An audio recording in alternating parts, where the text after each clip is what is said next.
Il faut vraiment qu'on parle. Quand un système dysfonctionne, la plupart des leaders accélèrent.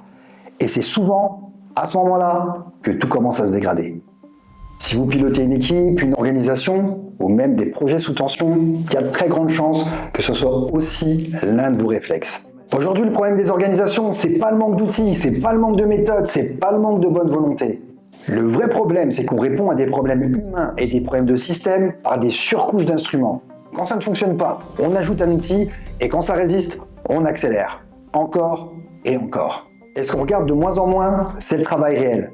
Pas le travail tel qu'il est décrit dans les process, pas le travail tel qu'il est imaginé dans les slides qu'on se fait circuler dans les réunions.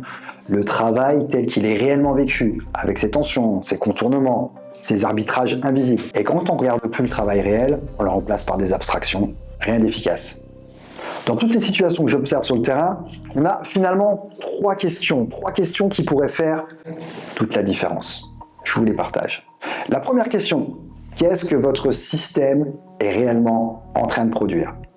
Pas ce qu'on attend de lui, ce qu'il produit de fait concrètement. Par exemple, on demande à des équipes de coopérer, mais quand dans votre organisation, l'évaluation, la reconnaissance, la sanction restent individuelles, le système fabrique mécaniquement de la protection individuelle.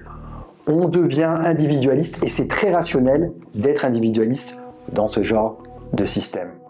C'est ce contexte qu'il faut comprendre et analyser. La deuxième question, c'est qu'est-ce que nos interactions nourrissent au quotidien? Est-ce qu'elles nourrissent de la responsabilité, de l'évitement, de l'apprentissage, de l'usure peut-être?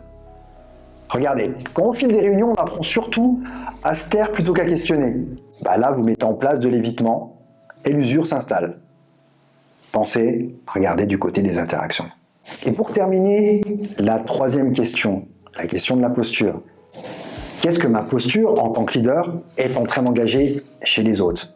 Ce que je laisse passer, ce que je questionne plus, ce que je fais à la place des autres, ça devient très vite la règle implicite du collectif. Parce qu'une posture n'est jamais neutre, elle engage toujours quelque chose. Alors finalement, le problème, c'est pas la complexité, c'est l'incohérence. Et accélérer dans un système incohérent, ça ne fait qu'amplifier ce qu'il produit déjà de négatif. Décider sous tension, c'est pas aller plus vite, c'est choisir la bonne vitesse. Alors arrêtons. Arrêtons de chercher la méthode miracle. Arrêtons de chercher l'outil magique à ajouter par-dessus le chaos. Ça ne marche pas. Et vous le savez aussi bien que moi. La vraie compétence aujourd'hui, c'est la soustraction.